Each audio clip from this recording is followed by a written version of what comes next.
Apakah Air Jordan 1 OG Taxi worth it untuk dibeli?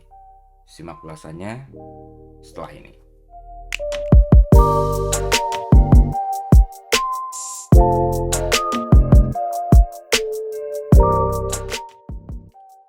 Belakangan di antara pecinta sneakers muncul istilah yang namanya sneakers fatigue. Intinya sih bahwa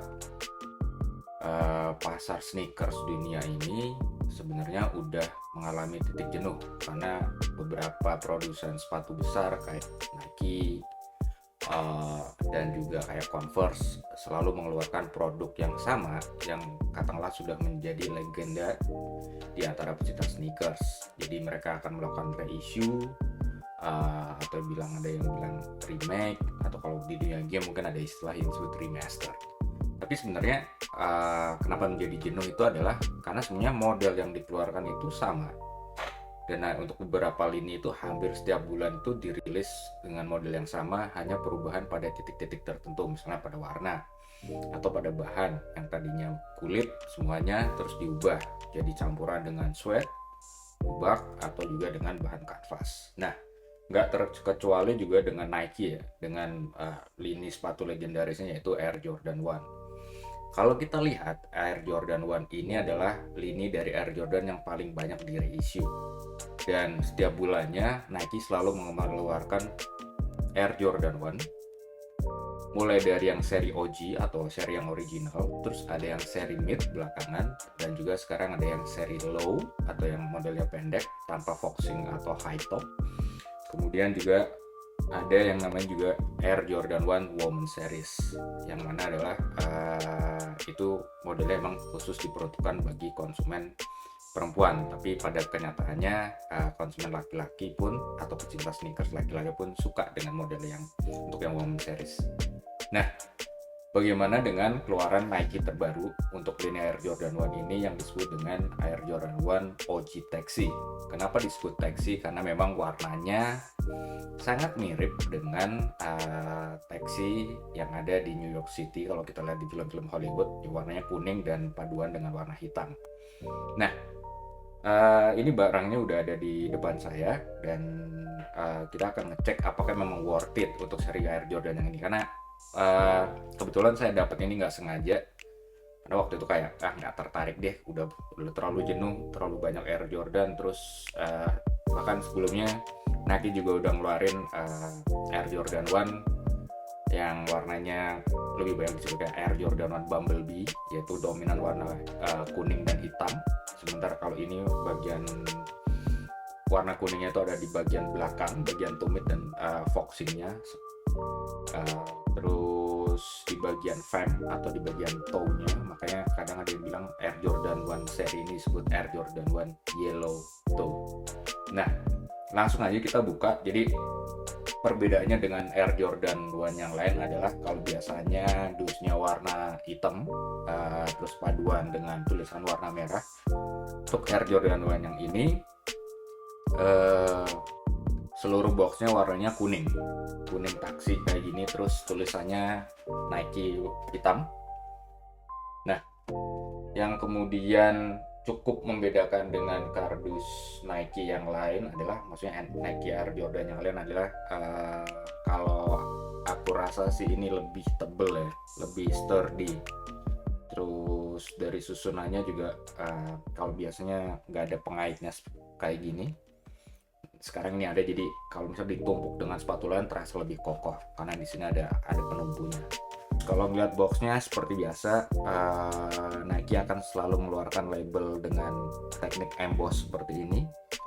Dan juga kalau kalian pengen tahu Jordan yang asli atau enggak dari boxnya, biasanya di bagian label ini akan terasa huruf-hurufnya menonjol terus konsisten, dan juga ada satu titik di sini yang titik kecil gitu, saya nggak tahu metal atau apa. Kalau di Air Jordan Mid itu bentuknya emang agak panjang kayak plat gitu, terus kalian bisa raba. Nah, di situ tuh di dalam label ininya. Nah, kalau yang misalnya kalian nemu kardus Air Jordan yang palsu itu, kalian raba ya udah kayak lurus aja gitu. Langsung aja kita buka. seperti biasa kalau Air Jordan itu di dalamnya pasti sepatunya akan dibungkus langsung dengan kertas buram kayak gini. Terus ini sepatunya.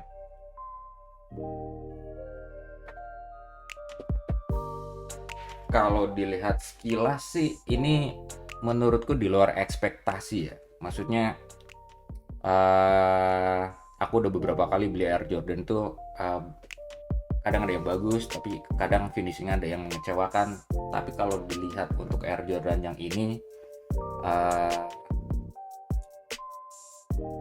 malah menurutku jauh lebih bagus dari harapan. Karena kalau dilihat dari materialnya ini terasa banget, terutama di bagian fannya sini.